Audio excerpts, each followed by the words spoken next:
大家好，欢迎来到明星新闻中国渠道。本期视频内容均基于真实资料整理，力求客观呈现。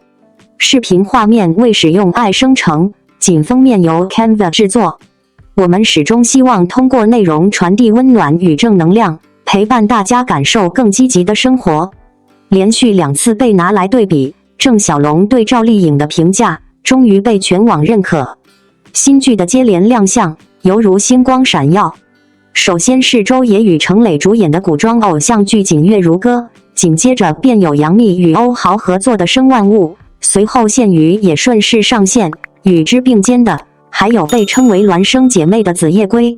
在这样热闹非凡的舞台上，赵丽颖仿佛成了旁观者，却偏偏屡屡被拉入话题之中，与这些新剧做起了比较。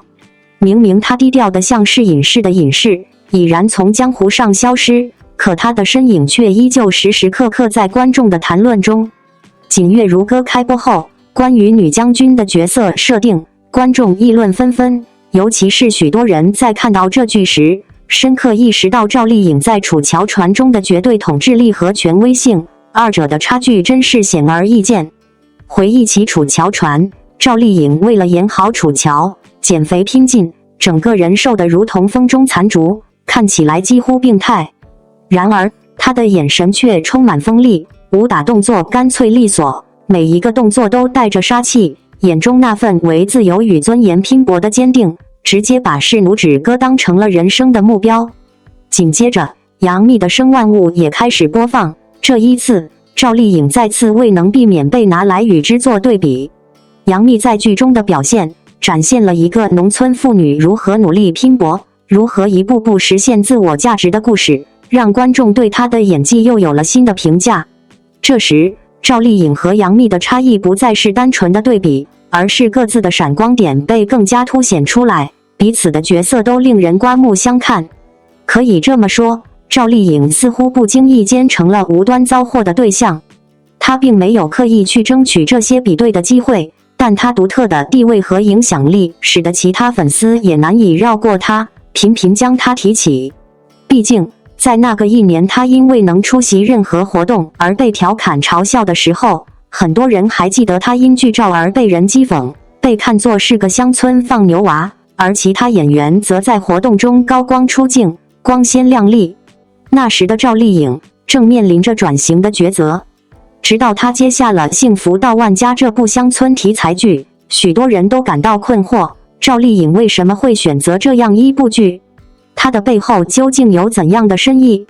而时光证明，这一选择原来是如此的深思熟虑，既准确又充满勇气。如今，杨幂也选择了进入这个赛道。在《生万物》中，她饰演的宁秀就是一个从大小姐跌入贫困，日复一日的辛勤劳作的普通人。剧中的她起初的模样清丽动人，仿佛没有经历过生活的摧残，但随着剧情的推进，她渐渐被磨砺，沧桑感开始在她的面庞上显现。她为了解决家庭困难，努力工作，用尽心思去争取资源，从而化解困境。她肩膀上的劳作痕迹，脸上的疲惫与憔悴，都真实地呈现出了农村女性艰辛的生活。然而，即便如此，仍有观众觉得她精致的面容与这一角色的设定不太契合，仿佛这个角色无法融入她本来的气质。细细想来，虽然宁秀秀的精致容貌有些出戏，但她的转变和塑造的过程，倒也能被观众接受和理解。毕竟她并不是从一开始就沉浸在贫困和劳苦中，而是经历了一个逐步的转变。这一角色展现了杨幂放下美丽外表，真诚去挖掘角色内心的转变。这种变化也同样让观众感受到了她的努力和诚意。不过，观众的眼睛总是很挑剔，杨幂的面容美丽，刚开始可能让人感到不适应，但随着剧集的深入，这种不适应逐渐被她的演技所化解。杨幂与赵丽颖的比较似乎并不必要，因为两人的演艺道路和选择完全不同。赵丽颖从《幸福到万家》开始，逐渐转型为更为成熟的演员，接下来的风吹半夏，她彻底迈向了正剧的道路，摒弃了偶像剧的轻松感。她的面容从少女的娇俏转变为成熟的风采，这一变化正如她的演技一样不断成熟。赵丽颖不仅仅满足于前台的表演，她也深度参与了幕后制作，致力于将每一个角色打磨得尽善尽美。在《幸福到万家》中的角色聋哑人郝秀梅，既是个穷苦人家，也具有坚韧不拔的毅力。正是这种角色的深刻塑造，让赵丽颖真正地打开了电影的大门。她的努力不仅体现在获得了电视剧和电影奖项的肯定，更表现在她那份坚持不懈的精神上。从偶像剧的光鲜亮丽到正剧的深沉演绎，赵丽颖用她的实力证明了自己已经超越了许多同行，迈出了属于自己的路。纵观赵丽颖的演艺生涯，虽然一度有过傻白甜的角色，也曾被批评为过于土气，但她却不以此为困扰，反而借助这些角色塑造了属于自己的特色。无论是演技的沉淀，还是角色的选择，她都逐渐走出了属于自己的独特道路。赵丽颖是那种在演艺圈中默默坚持、不畏浮云的演员。她的坚持让她在纷繁复杂的娱乐圈中依然能够保持初心，继续走在属于自己的路上。如果要说最近内娱最有意思的一种现象，那一定是明明人不在热搜中央，却总被拿来当标尺的演员。而这个名字，几乎所有观众都会不约而同地说出来，赵丽颖。最近几部新剧接连登场，比如《锦月如歌》、《生万物》、《羡鱼》、《子夜归》，原本是属于新剧的舞台，但令人意外的是，在观众的讨论里，总会不自觉地提起另一个名字赵丽颖。她似乎并没有刻意参与这场比较，甚至低调地向退到江湖之外，可观众却始终忘不了她曾经留下的那些角色痕迹。尤其是当观众看到《锦月如歌》中的女将军设定时，很多人几乎条件反射般地想起了楚乔传。在那部剧里，赵丽颖饰演的楚乔，至今仍然是很多人心中的古装女战神。那种感觉其实很难复制，不是简单的武打动作，也不是台词多有气势，而是一种从眼神里生出来的信念感。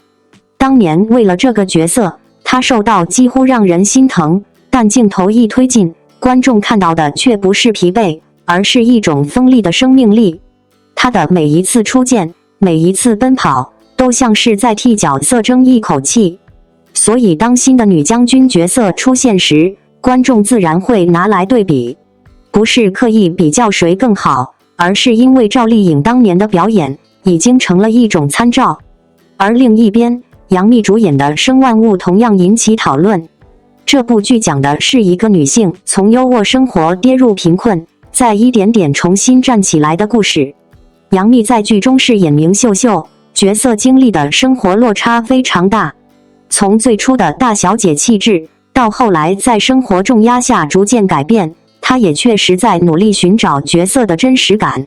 观众的评价其实很有意思，有些人会说她的脸太精致，与农村女性的设定有一点距离。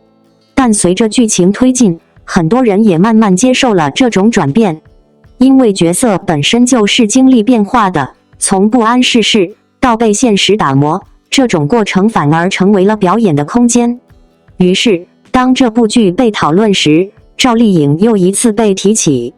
不是因为她在剧里，而是因为很多人想起了她当年做过的一个选择，接下幸福到万家。当年这个决定其实让不少人意外。那时候的赵丽颖正处在事业最耀眼的阶段，很多人以为她会继续拍大制作、古偶剧或者轻松的商业作品，但她却选择了一个非常接地气的角色和幸福。没有华丽造型，没有浪漫桥段，更多的是乡村生活里的冲突与坚持。那部剧播出时，有人突然意识到一件事，赵丽颖开始不再只演被喜欢的角色，而是开始演真实的人。后来，她又拍了《风吹半夏》，这部剧几乎彻底完成了她的转型。许半夏这个角色有野心，有脆弱，有锋芒，也有成长。很多观众看完之后才发现，赵丽颖的表演其实已经悄悄变了，她不再依赖角色的可爱感，而是开始用细节去撑起人物。也正是在这个阶段，他开始被越来越多导演认真评价，其中就包括中国电视剧领域极具分量的导演郑晓龙。当年他对赵丽颖的评价其实很简单，但也非常关键，他是那种愿意为角色改变自己的人。听起来很普通的一句话，但在演员行业里其实很难做到，因为改变意味着风险，可能会丢掉观众熟悉的形象，也可能会面对新的质疑。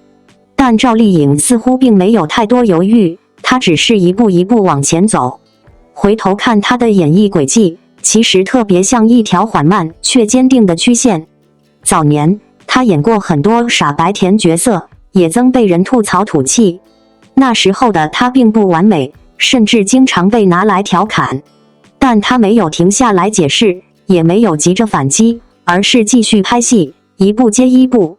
久而久之，人们才发现她的成长几乎都写在作品里。从楚乔传的坚韧，到幸福到万家的真实，再到风吹半夏的复杂，她的角色在变化，她的表演也在变化。最重要的是，她似乎越来越不在意是否被比较。也许正因为如此，观众才会在各种新剧出现时总是想起她。因为有些演员是热搜上的名字，但有些演员是观众记忆里的角色。赵丽颖显然属于后者。在这个节奏越来越快的娱乐圈里，她像一个慢慢雕刻角色的人，不急着证明什么，也不急着回应什么，只是把每一个角色认真演完。也许正是这种安静而坚定的力量，才让她在多年之后依然会被观众一次次想起。赵丽颖一刀剪了，罕见及眉齐刘海新发型全被拍震撼2-3万人。大陆一线女星赵丽颖自出道以来，每次变换发型总能成为焦点，没想到她近日不止以一头俏丽短发亮相，还剪了及眉齐刘海，让大批粉丝眼睛为之一亮，截稿前已吸引2-3万人按赞。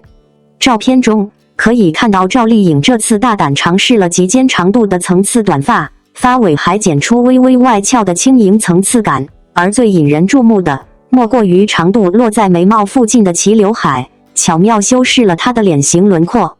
除了令人惊艳的新发型，赵丽颖的穿搭与气场也十分吸睛。只见她身穿一袭纯白色的长袖紧身洋装，腰腹附近运用了独特的抓皱扭结设计，完美勾勒出她纤细的腰部线条。回顾赵丽颖过往的发型变化，可以发现她几乎成了各种风格的完美范本。她早期多以清纯的黑直长发或招牌丸子头亮相，展现邻家女孩的甜美。随着资历增长，她逐渐换上浪漫的法式大波浪卷发或知性的及肩中长发，散发出成熟女人的优雅。虽然她近年也增减得很利落，但像这次带有强烈复古感，即刘海搭配外翘层次的造型，确实相当罕见，再次证明了她不受框架局限的百变魅力。在内娱这个总是被新鲜感追逐的舞台上，有些明星的变化只是短暂的潮流，而有些人的每一次亮相却像一场悄然发生的风格革命。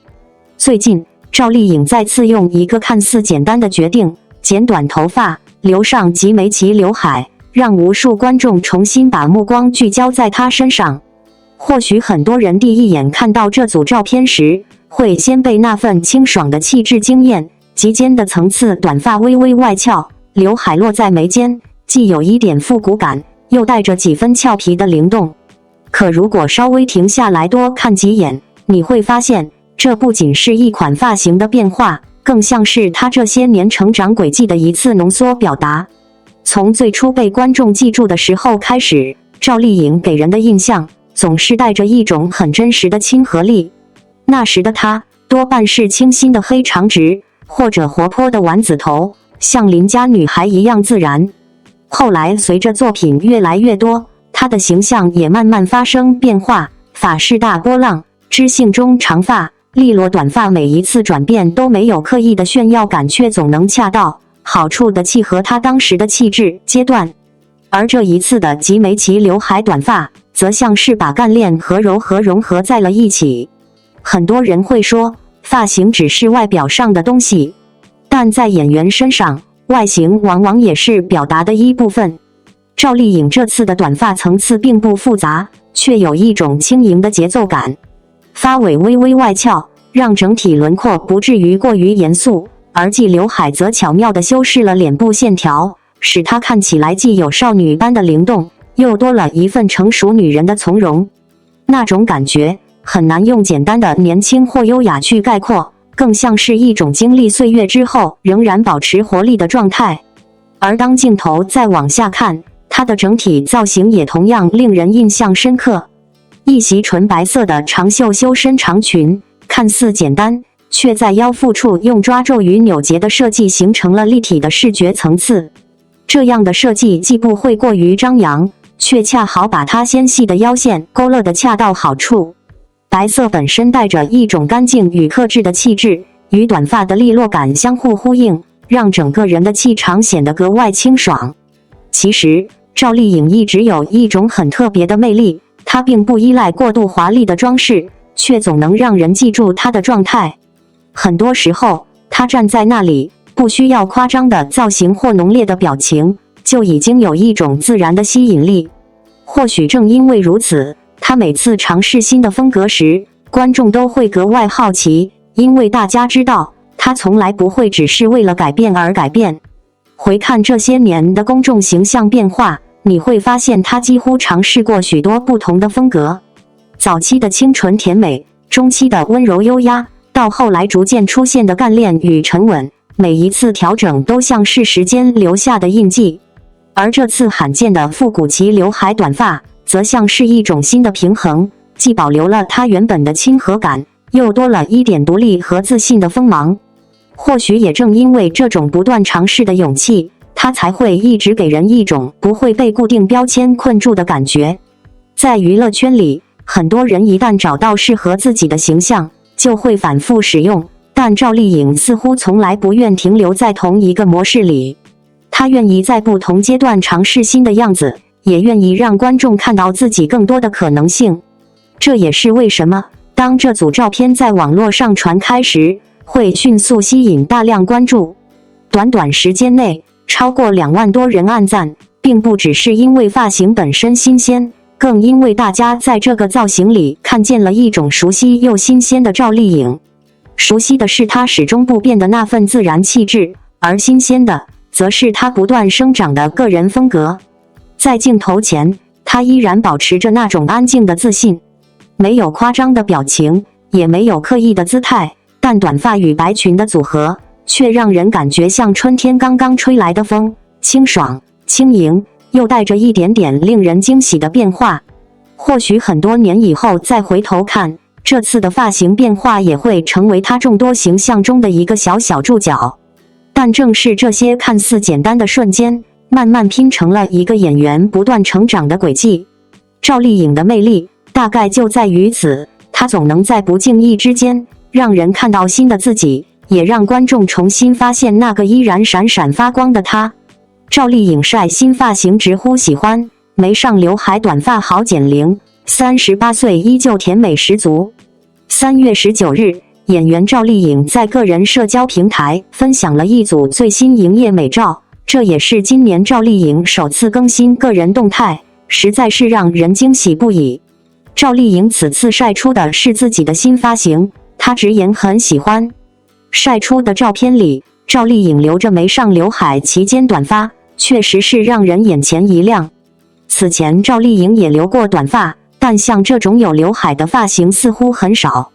不得不说，赵丽颖的可塑性确实很强啊，换个发型瞬间让人幻视到她20出头时的甜美范儿了。赵丽颖的没上刘海配上齐肩短发真的好甜好美好灵动啊，她还在镜头前甜笑不断，这个样子任谁看了都不敢相信赵丽颖已经年满38岁，快40了，状态赞爆了。赵丽颖拍照的时候还用上了蝴蝶款式的装饰，配上她的发型、妆容，确实是非常完美。再次被颖宝的逆生长状态给惊艳到了。画面一转，赵丽颖又拿着一朵花凹起了造型，她上演酷酷的歪头纱，一头减龄的发型配上一身修身白裙，再加上手中的花束，真的是美成了精灵模样。试问，这样幼态感满满的赵丽颖，谁不喜欢呀？赵丽颖穿着特显身材的白色长裙，从这个视角看，她可真瘦啊！瞧瞧这小细腰，真是不足一握的感觉。但从整体身材曲线看，赵丽颖的腰臀比还是蛮哇塞的，比例很好哦。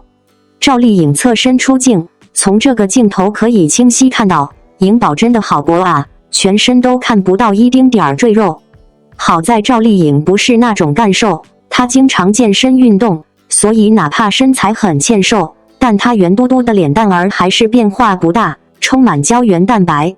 其实这次的新发型是赵丽颖为活动准备的造型，当时照片一出来，还是引发了不小的热议。有人质疑赵丽颖的造型师，觉得这个发型不好看，但有的则觉得颖宝就应该多尝试新的不同的造型。此次赵丽颖本人特意晒出了多张新造型美照，并直呼喜欢这个发型，可见颖宝也看见了大家的评价，并非常满意自己的新发型。赵丽颖这几年几乎走的是大女主路线，此次换上没上刘海短发发型后，她整个人仿佛又回到了甜妹儿时期啦。特别是看着镜头灿笑的样子，简直就是甜妹儿本味儿啊，有木有？赵丽颖全身出镜展示自己的白裙 look， 不得不承认，她的身材比例确实很棒。这身白裙将赵丽颖衬托得又高又苗条，女神范儿妥妥的。而在前一天，工作室还晒出了赵丽颖在活动中的美照，看到颖宝仍然活力满满，状态满格，确实是有被惊艳到。那么就期待赵丽颖之后继续挑战不同的风格，当然更加期待的是她的新作品。在当下节奏飞快的娱乐圈里，一个演员的一次造型变化往往只是昙花一现，但当这件事发生在赵丽颖身上时，却总会多出几分值得细细品味的意味。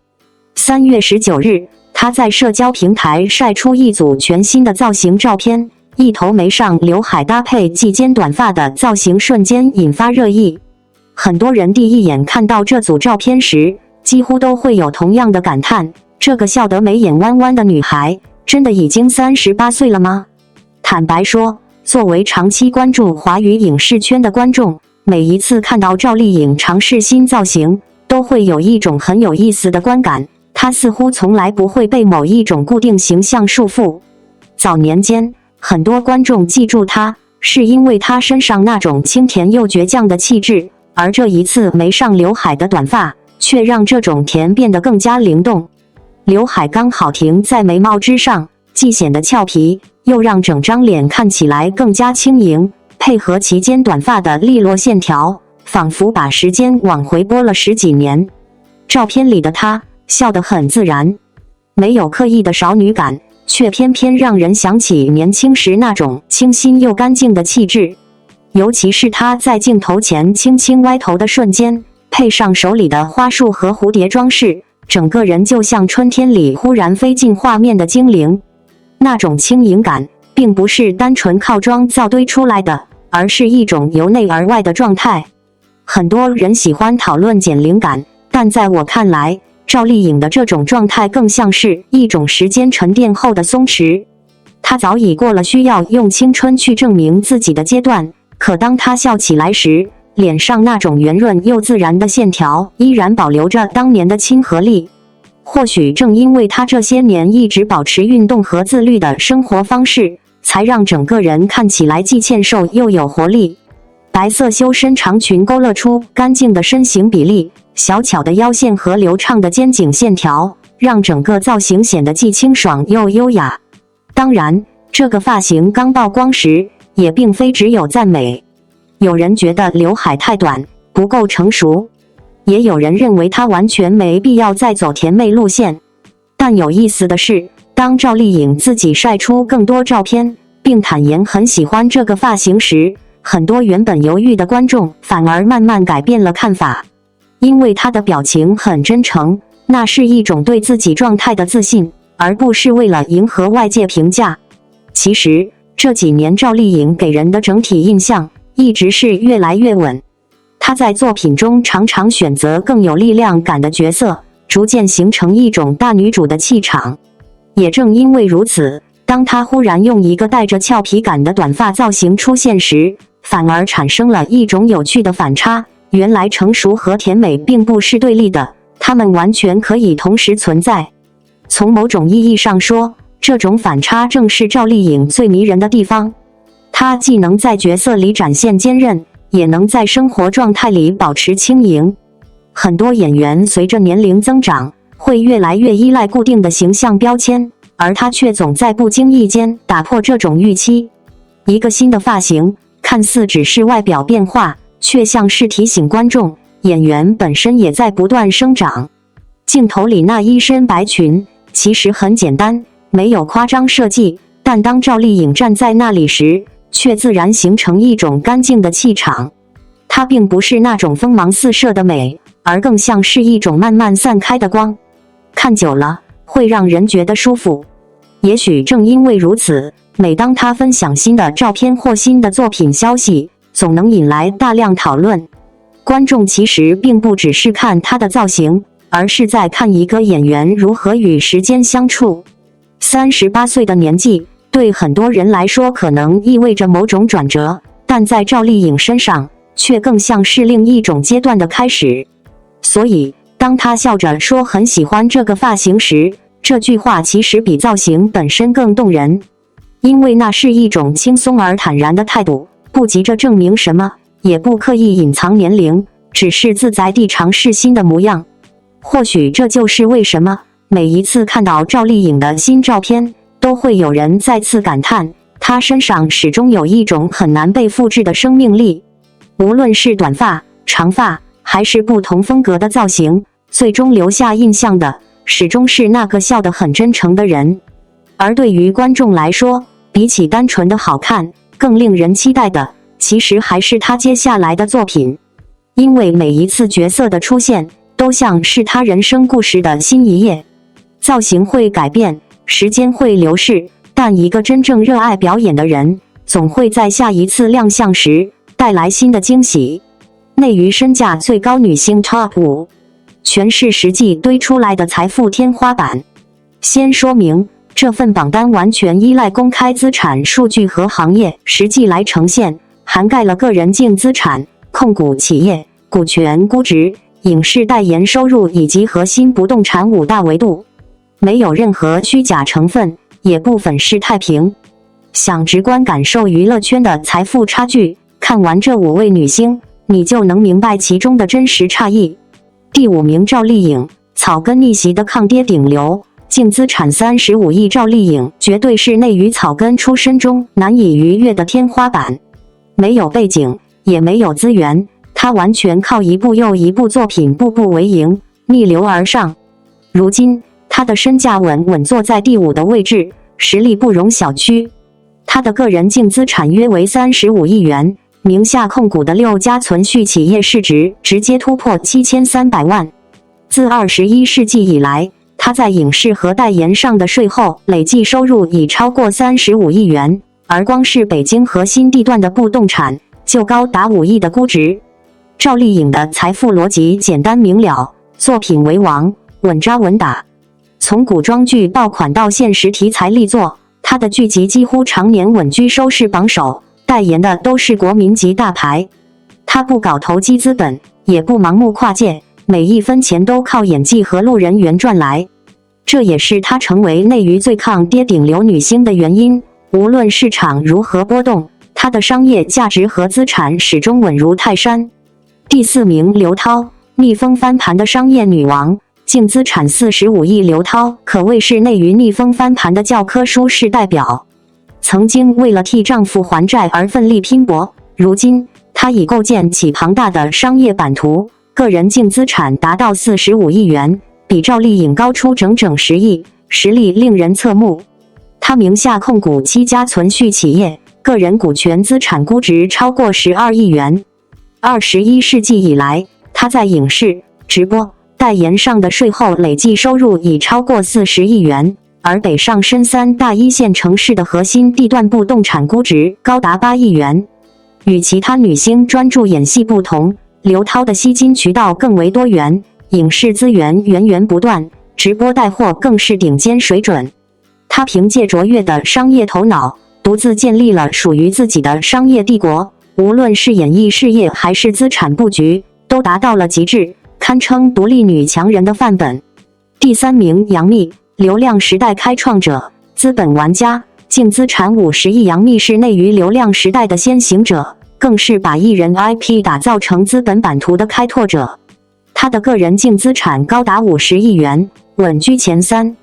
作为嘉行传媒的第3大股东，她通过股权减持累计套现超过14.2亿元，名下还拥有9家存续工作室，商业布局涵盖影视、经济、投资等多个领域。自21世纪以来，她在影视和代言上的税后累计收入超过45亿元。从顶流艺人到资本大佬的转型，每一步都精准踩在内娱发展风口。有人说她靠流量，但真正了不起的是，她能将流量转化为长期资本，并在10几年间稳居顶流，同时手握公司股权，实现财富裂变。这不仅不是昙花一现，而是持续稳定的资本积累，让她的实力独树一帜。第2名，孙俪，低产高收的剧圈天花板，净资产55亿。孙俪是内娱中独一无二的低产高收代表。她拍戏不多，但每部作品几乎都是爆款，国民度和演技双双达到顶峰。而她的财富实力同样惊人，个人净资产达到55亿元，仅次于榜首。她控股3家存续企业，并间接持股10家公司，个人股权资产估值超过25亿元。虽然21世纪影视代言累计收入27亿元，比前几位略低，但她在沪京核心地段的不动产估值已突破15亿元，资产保值能力极强。孙俪从不依靠密集曝光来刷存在感，而是凭借《甄嬛传》《芈月传》《安家》等国民级大剧稳稳锁住顶级商业价值。她拍戏宁缺毋滥，资产布局稳健，国民度高居榜首，财富积累细水长流，成为内娱电视剧领域无可撼动的天花板。第1名，唐嫣，闷声发大财，断层登顶，净资产90亿。谁也没想到，内娱女星财富榜首竟然是唐嫣，她直接以绝对优势碾压所有竞争者，个人净资产高达90亿元，比第2名孙俪高出整整35亿，差距惊人。更令人称奇的是，她的所有资产均为个人独立持有，与配偶没有任何商业关联，完全依靠自身努力打拼出顶级财富。她名下可变现股权资产超过55亿元，21世纪影视代言累计收入超35亿元，而核心不动产估值更是超过20亿元。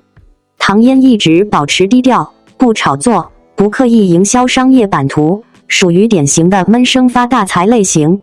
早年靠爆款剧积累国民度，后期精准布局商业投资，资产独立且雄厚，堪称21世纪内娱女星的实打实财富天花板，低调却实力惊人。这才是内娱真正的顶流。舞台上，他们是光芒万丈的演员；台下，他们是掌控自己人生的资本玩家。作为长期关注内地影视圈发展的观众，每当看到类似内娱女星身价榜的讨论，总会让人再次感叹，在这个竞争极其激烈的行业里，真正能走到顶端的，从来都不是一时的流量，而是长期积累的实力、判断力以及对事业的清醒认知。这份榜单中出现的几位女演员，其实某种程度上也代表了不同的发展路径。而当我们把目光落在赵丽颖身上时，就会发现她的故事依然是最让人感到热血与感动的一种。很多人第一次认识赵丽颖，可能是从早年的古装剧开始。那时候的她，脸上还有些青涩，却已经带着一种特别坚韧的气质。娱乐圈从来不缺漂亮的演员，但真正能一步一步走出来的人却不多。赵丽颖的成长路径非常特别，她既没有显赫的背景，也没有早期就被资本重点扶持的光环。她的每一步几乎都是靠作品一点点铺出来的。正因为如此，她的成功看起来格外真实，也格外令人信服。在很多观众心中，赵丽颖其实代表了一种非常朴素的职业精神，把演戏当成一件需要认真对待的事情。她不喜欢过多的炒作，也很少主动制造话题。相比那些依靠曝光度维持热度的明星，她更像是一位安静工作的演员。每当一部新剧播出，人们总会发现她又悄悄地完成了一次角色突破。正是这种稳扎稳打的节奏，让她在10几年的时间里慢慢累积起极高的国民度。如果从商业价值的角度来看，赵丽颖也是非常典型的作品型艺人。她的财富来源其实很清晰，影视作品、品牌代言以及稳健的资产配置。与一些频繁跨界投资的明星不同，她更像是在用演员的方式经营人生，先把作品做好，再让市场自然给出回报。正因为这种策略，她的商业价值始终保持稳定，无论行业环境如何变化，她依然是品牌和平台都非常信赖的合作对象。很多观众也注意到一个现象，赵丽颖的作品往往具有很强的长期生命力。有些剧在播出几年后依然会被反复讨论，这在娱乐圈其实并不常见。原因很简单，她在角色塑造上总能找到一种真实的情感连接。无论是坚韧、温柔，还是倔强，她都能演出一种让人相信的感觉。观众也因此更愿意持续关注她的作品，而这种稳定的观众基础，正是演员最宝贵的财富。当我们回头看她如今所拥有的资产规模，其实更能理解这一路的含义。几十亿的财富听起来或许只是一个数字，但如果把时间线拉长，就会发现这背后是10几年几乎没有停下来的努力。从最初的小角色，到能够独立扛起一整部剧的女主角，再到如今影视与商业价值兼具的顶级演员，她的每一步都走得非常扎实。在如今的娱乐环境中，很多明星都会尝试通过资本运作快速扩大版图，而赵丽颖的路径却显得相对克制。她并没有急于打造复杂的商业帝国，而是把重点依旧放在内容创作和个人品牌上。某种意义上，这反而是一种更长久的发展方式。观众喜欢她，品牌信任她，市场也愿意继续给她机会。这些因素共同构成了一种稳定而强大的影响力。更有意思的是，当观众看到她如今的成绩时，很容易忽略她曾经经历的那些困难阶段。早年在剧组打拼的日子并不轻松，她也曾经历过长时间默默无闻的阶段。但也正是这些经历，让她在面对成功时显得格外冷静。她很少因为一时的成绩而停下脚步，而是继续寻找新的角色、新的挑战。也许正因为这样，当人们谈到抗跌顶流这个词时，很多人都会第一时间想到赵丽颖。娱乐圈的风向变化非常快，但真正能在不同阶段都保持稳定影响力的演员并不多。她用10几年的时间证明了一件事情：如果一个演员始终把作品放在最重要的位置，那么时间最终会给出最公平的答案。所以当我们看到她如今站在财富榜前列时，其实更像是在见证一种长期努力后的自然结果。赵丽颖的故事并不仅仅是关于财富，更是一种关于坚持、耐心以及自我成长的传奇。在光鲜亮丽的娱乐圈里，她用最朴素的方式完成了一次令人敬佩的逆袭。或许这也正是很多观众一直支持她的原因，因为在她身上，人们看到的不只是明星光环，还有一种真实而踏实的人生轨迹。这样的演员，无论市场如何变化，都很难被真正取代。曾被嘲赵氏孤儿，如今圈内人人敬赵丽颖的真心。曾有人嘲笑赵丽颖是一个无依无靠的赵氏孤儿，但她却在冷酷无情的娱乐圈里，收获了一群愿意为她拼尽全力的真朋友。她没有强大的背景，不依赖任何潜规则和人脉，而他与这些朋友之间的情谊，全是他用真心一点一点积累下来的。在横店的寒冬里，最记仇，也最记得恩情。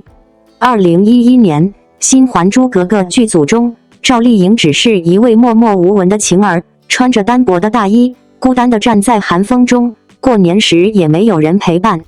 是张瑞看到了她的孤单，把她叫进房间，亲手为她做了一顿热饭。这顿年夜饭成了她低谷中最温暖的光。后来，赵丽颖凭借《花千骨》迅速登顶，成为顶流，张瑞却渐渐从公众视野中消失。但他始终没有忘记那份在寒冬里给予的温暖。当他拍摄《楚乔传》时，他毫不犹豫地为张瑞强力推荐，甚至将张瑞的女友李若嘉也带入剧组，用实际行动回报当年的那份恩情。2012年，《追鱼传奇》剧组中，来自香港豪门的丁子俊看到赵丽颖蹲在台阶上吃包子，他默默地递上了一盒水果，并温柔地叮嘱她补充营养。这个细腻的举动开启了两人长达13年的兄妹情。赵丽颖在全网黑的低谷期，人人避而远之，唯有丁子俊第一时间站出来力挺，公开晒出私聊记录为她辟谣，毫不犹豫地为她撑腰。多年后，当丁子俊成为导演，赵丽颖毫不保留地全力支持，转发宣传，撬动资源，发动人脉，甚至比自己拍戏还要上心。当丁子俊站上领奖台时，第一句话便是：“特别感谢我的妹妹赵丽颖无私的支持。”他对新人同样心软。曾有一位合作过的小演员小桃，在没有戏拍时，赵丽颖悄悄为她安排了3分钟的镜头，那是小桃当年唯一的一次机会。小桃在直播中泪如雨下，感激赵丽颖给了她这个珍贵的机会。她说，只有经历过底层困境的人，才能真正理解那3分钟对他意味着什么。在《与凤行》筹备期间，影视圈正处于寒冬，林更新的状态也低迷，身材走样，资方对此产生了质疑，甚至不愿意用他。身为监制的赵丽颖顶住了所有压力，毫不犹豫地力保林更新，亲自监督他的减肥计划，硬是把他从低谷带回古偶的顶流行列。他不仅仅是拉了一把，更是一直拖到底，直到他重新站稳了脚跟。从一个无人问津的配角，到如今手握大奖的顶流，赵丽颖始终记得，是谁在她冷时为她添翼，谁在她困难时伸出了援手。她把朋友的困境当作自己的责任，全力扶持。她为无戏可拍的新人提供机会，用自己的资源为他们开路。她在伙伴的低谷时，为他们顶住了所有的压力，毫不犹豫地站在他们身后。娱乐圈充斥着那些锦上添花的关系，但赵丽颖从来知信雪中送炭。那些她亲身经历的苦楚和温暖，都转化成了她对待他人的温度。没有强大的背景，她用自己的努力和真心活成了别人眼中的靠山。她不懂圆滑的权谋，却用真心换来了真心和忠诚。赵丽颖用自己的实际行动证明，最宝贵的人脉，永远不是你认识了多少人，而是有多少人愿意在你低谷时伸出援手。最稳固的江湖，也不是趋炎附势，而是你用真心换来了所有人的死心塌地。在娱乐圈这样一个光鲜却也冷暖分明的世界里，很多人常说人情淡薄，但如果把目光放在赵丽颖的身上，你会发现，她的人生故事恰恰像一部慢慢展开的电影，没有显赫的开场，却有最动人的情感线。早年间，有人嘲讽她是赵氏孤儿，没有背景，没有靠山，只能在剧组里一步一步往前挪。那时的她，在《新还珠格格》里只是一个并不显眼的晴儿。寒冷的横店冬天，单薄的戏服，没有人陪伴的年关，这些细节如果拍成电影镜头，大概会是一种很克制的孤独。但命运有时就是这样，在最冷的时候，恰恰能看清温度。演员张瑞看见他一个人过年，把他叫进房间，亲手做了一顿热饭。那顿简单的年夜饭，也许在别人眼里只是一个普通的善意，但对当时的赵丽颖来说，却像是黑夜里的一束灯光。多年之后，当《花千骨》爆红，她成为当之无愧的顶流演员时，她没有忘记那段寒冬里的温暖。拍摄《楚乔传》时，她主动推荐张瑞进入剧组，还让演员李若嘉也获得机会。很多人说娱乐圈最常见的是锦上添花，但赵丽颖更像是在完成一场情感回响。别人曾经递给她的一点温暖，她用更大的方式还回去。这样的故事并不只有一次。在拍摄《追鱼传奇》的时候，她还只是一个努力向上的新人。那时演员丁子俊看见她蹲在台阶上吃包子，默默递给她一盒水果。这个看似不起眼的举动，却慢慢发展成持续10多年的兄妹情谊。后来当赵丽颖遭遇全网争议，舆论最严厉的时候，很多人选择沉默，但丁子俊却第一时间公开站出来替她辟谣。如果把这一段关系放在电影叙事里，你会发现它有一种很特别的结构，不是互相利用，而是互相守望。后来丁子俊开始做导演，赵丽颖也毫不犹豫地给予支持，转发宣传，动用资源，四处帮忙。当他站在领奖台上感谢她时，那一句谢谢我的妹妹赵丽颖，其实已经说明了一切。真正的情谊，从来不是热搜里的互动，而是多年之后仍然彼此记得。更让人动容的是，他对新人同样心软。曾经有一位合作过的小演员，因为长时间没有戏拍而陷入困境。赵丽颖悄悄为他安排了一个只有3分钟的镜头。对很多观众来说，3分钟也许只是剧情里的一段过场，但对一个演员来说，那可能是一整年的希望。后来这位演员在直播时忍不住落泪，说那是他唯一的一次机会。只有真正经历过底层挣扎的人，才会懂得这种微小机会背后的重量。而在近年的项目与奉行筹备期间，他更展现出另一种担当。当时演员林更新因为状态低迷、身材变化，被一些投资方质疑是否适合出演。很多人可能会选择回避风险，但身为监制的赵丽颖却顶住压力，坚持力保他。他甚至亲自监督他的训练与减重计划，一步一步把他从低谷中拉回来。从电影视角来看，这种行为其实很少见，因为在娱乐行业里，选择安全牌往往更容易，但赵丽颖却愿意承担责任，让一个演员重新站起来。这不仅是朋友之间的信任，也是一种对行业伙伴的保护。如果把他这些年的经历串起来看，会发现一个很清晰的轨迹，从一个不被注意的小配角，到今天手握奖项与资源的演员，他始终记得那些在寒冬里给过他温暖的人。别人曾经为他添过一件衣，他就愿意在别人低谷时撑起一把伞。在这个常常被形容为人情凉薄的圈子里，赵丽颖似乎用一种很朴素的方式走出了自己的江湖。她没有复杂的权谋，也不擅长精于算计的社交，但她懂得一件很简单的事情，真心是会被记住的。或许这也是为什么今天当人们谈起赵丽颖时，不只是谈论她的作品、收视和奖项，更会提到她的为人。因为真正的影响力，从来不仅来自舞台中央的光芒，也来自那些在幕后被记住的温度。如果说娱乐圈是一部漫长的电影，那么赵丽颖的故事最动人的地方，并不是她如何登上顶峰，而是她始终没有忘记来时的路。正是这些看似平凡的善意，让她在这个复杂的世界里，慢慢成为很多人愿意依靠的那个人。细节见人品。舞者爆料，王一博春晚帮我们调队形，解尴尬。谁还没被王一博2026年央视春晚的舞台杀疯了？闪耀动起来一播出，直接霸屏全网，播放量5.5小时破亿，收视峰值飙到 38.35%， 覆盖近80%观众。这份成绩单，放眼整个内娱都是独一份的存在。而最让人破防的是伴舞老师的一句真心话，和王一博跳舞，那种兴奋感根本藏不住。双引号，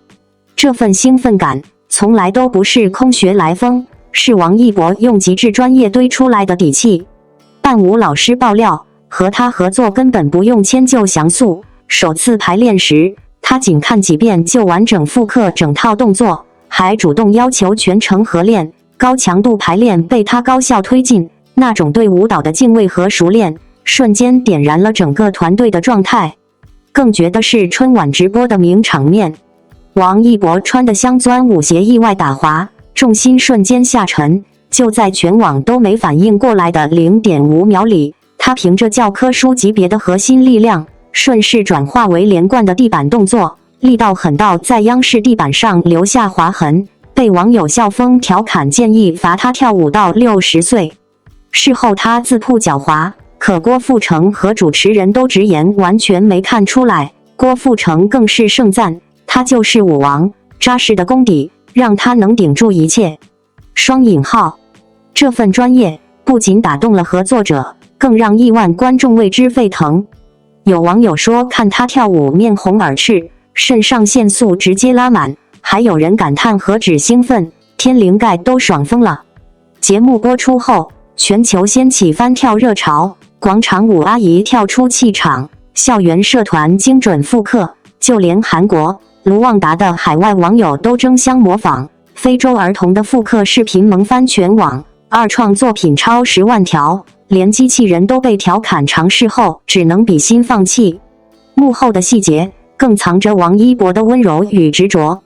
伴舞老师说，他仅用半小时就掌握整套舞蹈框架，同一8拍动作反复打磨超20次，休息时还会用倒立强化核心，这份自律全靠平时的攀岩训练积累。和郭富城合作时，两人惺惺相惜，郭富城主动加练，想告诉年轻人当年没输过，王一博则彻夜抠细节，复刻郭富城的经典手势，3天合练就实现0失误走位，这份代际传承的默契太好哭了。从伴舞的兴奋到全民的狂欢，从舞台封神到跨领域领跑，王一博从来都不是靠流量，而是靠日复一日的打磨。他把热爱做到极致，用专业打动每一个人，用魅力打破圈层壁垒。这样既有实力又有态度的王一博，难怪能一路长红，成为内娱顶流的标杆。如果要说今年春晚舞台上最让人难忘的一刻，很多观众大概都会不约而同地想到一个名字：王一博。当闪耀动起来的音乐响起，他站在舞台中央的那一刻，仿佛整个舞台的灯光都找到了焦点。那种自信、从容与爆发力交织在一起的气场，让人很难不被吸引。对于很多观众来说，这不仅是一段舞蹈，更像是一场久违的热血回归，那种纯粹因为舞蹈而沸腾的快乐。其实真正让人动容的，从来不仅是舞台上那几分钟的光芒，而是藏在背后的细节。很多伴舞老师后来提起与王一博合作时，都忍不住用兴奋来形容那种感觉。不是因为明星光环，而是因为他对舞蹈的认真程度远远超出想象。排练的时候，他几乎不会要求别人为他降低节奏，相反，他更愿意主动去适应整个团队的节拍。第一次排练时，仅仅看了几遍动作，他就能把整套舞蹈的框架完整复刻出来。那种身体记忆和节奏感，让整个团队一下子进入状态。舞者之间其实很容易看出一个人是否真的热爱舞蹈。很多时候，一次排练的氛围就能说明问题。当一个人对动作、节奏、情绪都投入到极致时，整个团队都会被带动起来。而王一博恰恰就是那种会点燃排练室气氛的人。他会反复抠细节，一个8拍的动作练上20遍也不觉得疲惫。休息时间别人坐着放松，他却常常在角落倒立练弧心力量。这种近乎执拗的坚持，看似低调，却最打动人。春晚直播当天发生的那一幕，更是让很多人意识到什么叫真正的舞台功底。舞鞋因为镶钻材质突然打滑，这在大型舞台上其实是非常危险的瞬间。很多演员如果遇到这种情况，很可能会直接失去平衡。但王一博在不到半秒的时间里完成了身体调整，把失误顺势变成一个连贯的地板动作。那一刻，几乎没有观众意识到发生了什么，只觉得舞蹈突然多了一种力量感。直到事后他自己提起狡猾，大家才恍然大悟。这种看似偶然的精彩，其实背后是长期训练留下的身体反应。舞者的核心力量、节奏判断以及对舞台空间的掌控，都在那一瞬间被调动出来。难怪很多业内人士看完之后都感叹，这种临场应变能力，往往只有真正经历大量舞台的人才具备。更让人觉得温暖的是，他在团队中的样子并没有任何明星架子。有伴舞老师回忆说，有时候队形稍微混乱，他会主动过去帮大家调整站位，还会用很轻松的方式化解紧张气氛。对于舞者来说，这种细节其实很重要。舞台越大，压力越大，如果主舞者能够让团队保持轻松，整个演出就会更加流畅。而这次合作里，还有一个让很多观众感慨的瞬间，那就是与郭富城同台。一个是曾经代表华语舞台黄金时代的舞王，一个是年轻一代最具舞蹈实力的演员。当两代舞者在同一个舞台上对视时，那种惺惺相惜的感觉几乎隔着屏幕都能感受到。郭富城后来在节目中称赞王一博功底扎实，其实这句话的分量非常重，因为那是一位真正经历过舞台黄金年代的舞者给出的认可。很多人看完节目后都说，这场表演让人重新想起舞蹈最初的魅力。它不是炫技，也不是噱头，而是一种身体与音乐之间最直接的对话。王一博在舞台上展现出的那种专注，其实正是舞蹈最动人的地方。当一个人真正沉浸其中时，观众自然会被感染。节目播出之后，闪耀动起来的翻跳视频迅速在网络上流行起来。从校园社团到街舞工作室，再到广场舞团队，几乎到处都能看到模仿的版本。有趣的是，很多海外网友也加入了这股热潮。不同语言、不同文化背景的人，用同一段舞蹈表达同样的快乐，这本身就很有力量。有人说，流量可以制造热度，但真正能留下来的，一定是实力和态度。王一博这些年其实一直在用行动证明这一点。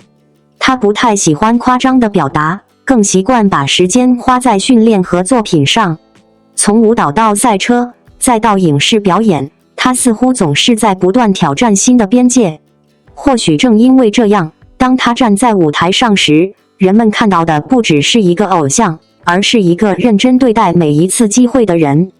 舞台灯光会熄灭，热搜也会过去，但那种在排练室里一遍遍重复动作的坚持，却会慢慢沉淀成真正的实力。所以当伴舞老师说和王一博跳舞会很兴奋时，其实那不仅仅是一种情绪，而是一种对专业的共鸣。因为真正热爱舞蹈的人，总能认出同类。也正是这种纯粹，让他的舞台始终充满生命力。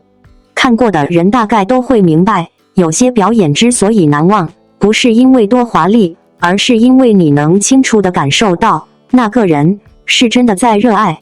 王一博分不到门票前4万粉丝狂欢，背后是一场公开验资。4万张门票，几分钟内连个像素渣都没剩下。售票平台的服务器大概率在那一刻冒了烟。我在这行干了15年，跟过无数场国内外的拉力赛、场地赛。以前的主办方为了填满看台，恨不得把票塞进赞助商的伴手礼里。现在呢？上海国际赛车场的围场通行证，在黄牛手里已经炒到了能换一台二手飞度的价钱。围场里几个老资历的机械师，昨天还在那儿抽烟纳闷，这帮小姑娘把票抢空了，王一博能分几个子儿？双引号，1毛钱都分不到。卖票的流水，大头进了赛事主办方和赛道运营方的口袋。这在体育圈是常识。车手拿的是车队薪水、奖金和个人赞助。可如果你去社交平台上看看，王一博的粉丝们简直像是在过年，掏了真金白银，钱还没进偶像的腰包，他们到底在狂欢什么？老派的车迷可能会觉得荒诞，但这恰恰暴露出传统体育圈在商业认知上的迟钝。粉丝们可比某些满脑子只有圈速的车队经理清醒多了。他们根本不是在买一张赛车门票，他们是在进行一场声势浩大的、针对王一博商业价值的公开验资。在这个流量可以造假、热搜可以打包批发的年代，什么最值钱？线下转化率，4万个活人。注意，是活人，这可不是躲在屏幕后面敲键盘的赛博数据。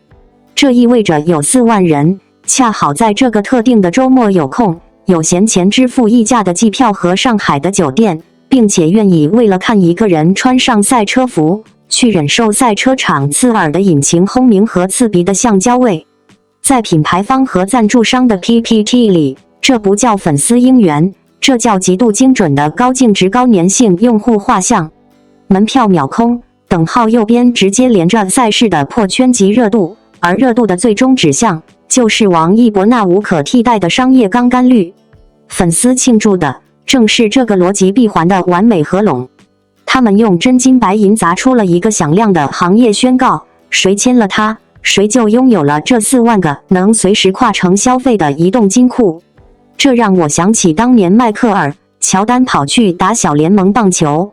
伯明翰男爵队的老板在乎乔丹的击打率吗？不，他在乎的是球场外排到3个街区开外，只为买一个印着45号热狗的疯狂人群。体育竞技的残酷在于成绩，但体育商业的底色永远是注意力经济。现在国内的赛车圈有一种很有意思的撕裂感，硬核车迷在论坛里冷嘲热讽，觉得饭圈文化玷污了纯粹的赛车运动。他们抱怨看台上的人连 DRS 响阻系统是什么都不知道。可现实是什么？国内的赛车赛事苦苦挣扎了多少年，大多是赔本赚吆喝的富人游戏。没有转播费，没有足够的票房，车队老板们年年为了找赞助愁得掉头发。现在巨大的流量直接对到了 China GT 的脸上，那些贴在 GT3 赛车引擎盖上的赞助商 logo， 原本只有几千个硬核车迷会扫上一眼。这个周末，他们将被数万台高清手机镜头对准，通过社交媒体裂变到几千万人的信息流里。赞助商才不在乎你懂不懂走线和切弯，只要你能把印着他们商标的照片发到朋友圈，这笔赞助费就花得值。从这个角度看，粉丝的狂欢不仅合理，甚至带着一种降维打击的精明。他们用一种近乎粗暴的购买力，强行重塑了这场赛事的商业叙事。当绿灯亮起， V10 引擎的轰鸣声撕裂上海的空气时，看台上的尖叫声大概率会盖过排气管的声浪。那些老派的赛车评论员或许该放下手里的秒表，重新评估一下眼前的画面了。毕竟，在这个体育赛事越来越需要像娱乐要饭吃的时代，谁还在乎那4万张门票钱到底进了谁的口袋呢？作为一个长期关注华语娱乐与体育跨界现象的观众，当我看到这场围绕着王一博的赛车门票事件时，心里其实是有些感慨的。很多人只看到一个表面问题，4万张门票被抢空，而他本人却分不到1分钱。但如果把视线放得更远一点，这件事背后所展现的，其实是一种极其罕见的影响力。一个人仅仅因为出现在赛道上，就能让一场本来属于小众圈层的赛事瞬间变成全民话题。先说一个最直观的画面，4万张门票在售票平台上线之后几分钟就被抢光，这种速度在很多大型演唱会都不一定能做到。可这次抢票的理由并不是一场音乐演出，也不是顶级国际赛事，而是一次赛车比赛。要知道，在国内，赛车一直是相对小众的运动，真正懂技术、懂战术、懂赛车文化的观众并不算多。可当王一博穿上赛车服站在赛道旁时，一切突然变得不一样了。很多传统车迷会困惑，这些粉丝真的懂赛车吗？他们知道弯道走线、轮胎策略、响阻系统吗？答案可能是有些人懂，有些人不懂。但问题的关键其实从来不在这里。他们来到赛场，并不是为了证明自己是专业车迷，而是为了见证一个人认真投入自己热爱的领域。在很多粉丝眼里，王一博身上最打动人的，从来不是所谓的流量，而是一种非常纯粹的专注。他拍戏的时候可以长时间泡在剧组，练舞时可以反复练到凌晨，而当他站在赛车领域时，同样是那种不声不响却拼尽全力的状态。赛车并不是一个容易装样子的项目，它需要技术、体能、胆量，更需要长期训练。如果只是为了话题，他完全没必要选择这样一条难度极高的路。也正因为如此，当粉丝们买下门票，坐在看台上时，他们其实是在参与一种见证，见证一个偶像把兴趣变成真正的实力。这种情绪很难用简单的应援2个字概括，那更像是一种陪伴式的成长，从舞台到影视，从街舞到赛道，每一步都有人在看，也有人在支持。从另一个角度看，这次门票事件其实也给国内赛车圈带来了一次难得的曝光。很多人第一次听说 China GT， 第一次注意到赛车场、车队、赞助商，甚至赛车文化本身。过去这些内容大多只在专业论坛和小圈子里传播，而现在通过社交媒体和无数手机镜头，他们突然出现在几千万人的视野里。这恰恰说明了一件很现实的事情，在当代体育商业体系里，关注度本身就是一种极其重要的资源。当一个明星能够把观众带进一个原本冷门的领域时，他就已经在某种程度上改变了这个领域的生态。如果把时间线拉长来看，你会发现王一博的很多选择其实都有点逆流而行。他不是那种频繁曝光，每天都在综艺里刷存在感的艺人。相反，他经常消失一段时间，然后突然带着一个新的身份出现，演员、舞者、摩托车手、赛车手。每一次转换都需要重新开始学习，也需要承担质疑。但恰恰是这种不断尝试，让他的形象变得越来越立体。很多观众会说，喜欢他是因为他身上有一种很难复制的真实感。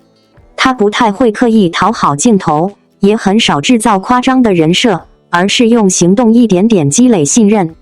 所以当4万名观众出现在看台上时，那不仅仅是一组销售数字，那更像是一种回应他这些年对兴趣和梦想的坚持。也许门票的钱没有直接进入他的口袋，但这种支持带来的影响力却远远超过一场赛事的票房。我一直觉得，一个真正有魅力的公众人物，不一定要永远站在最耀眼的舞台中央。有时候，他只需要做一件事，认真的去热爱自己选择的道路。当人们看到这种热爱时，自然会愿意走得更近一点。也许多年之后，再回头看这场赛车比赛，人们记住的不只是引擎的轰鸣声，还有看台上那片热闹的欢呼。那是一种很特别的画面，一个年轻人追逐速度，而成千上万的人在远处为他加油。某种意义上，这或许正是属于王一博的独特力量。感谢您观看视频。如果您觉得本时事通讯有用，请不要忘记点赞、评论和订阅。祝您生活愉快，充满活力。再见。